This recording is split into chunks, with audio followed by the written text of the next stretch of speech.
If your vacuum cleaner's lost suction or appears to have just stopped working completely, there are a few simple things that you can do yourself that just might bring it back to life.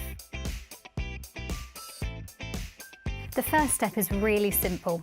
Check your floor head for hairs, fluff, any debris that could be clogging it up.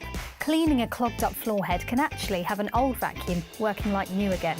If your brush bar is heavily clogged, this can prevent it from digging deep into carpets to suck up dust and debris. Some vacuum cleaners have removable brush bars, which makes the cleaning process a breeze. Otherwise, hair can still be removed from the floor head using a pair of scissors. Some models have a groove in the brush bar you can cut along as a guide. It's best to get into the habit of doing this regularly, as if you leave it till it's heavily clogged, it could damage the bristles.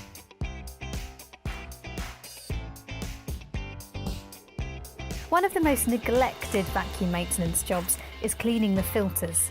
These filters collect stray fine dirt and prevent it from finding its way back into your home. If they become clogged with dust, they can cause suction to drop. There are two filters on nearly every vacuum cleaner. The motor filter is usually found at the back, near where the exhaust from the vacuum is emitted, and the allergen filter is typically nearer to the dust container or bag. You should clean these filters regularly, according to the instructions in your manual, usually at least once a month. The manual will tell you where the filters are and how to clean them. Most filters need to be rinsed under the tap and left to dry for 24 hours before putting them back in the vac. Some just need a twist or a tap to shake the dirt free.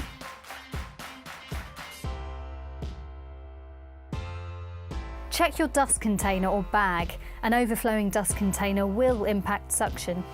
We've found in our tests that suction drops when your vacuum bag or container is full of dust, sometimes by as much as 30%, so don't let it build up too much.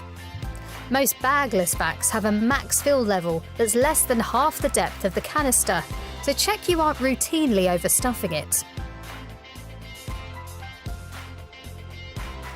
If you've got an upright vacuum cleaner and the spinning brush bar stopped working, there's a good chance that the vacuum belt needs replacing if it has one. This is a relatively easy fix. A replacement belt only costs a couple of pounds, so make sure you eliminate that possibility before getting a completely new vacuum cleaner. For more vac troubleshooting tips, visit which.co.uk/vacuum cleaners.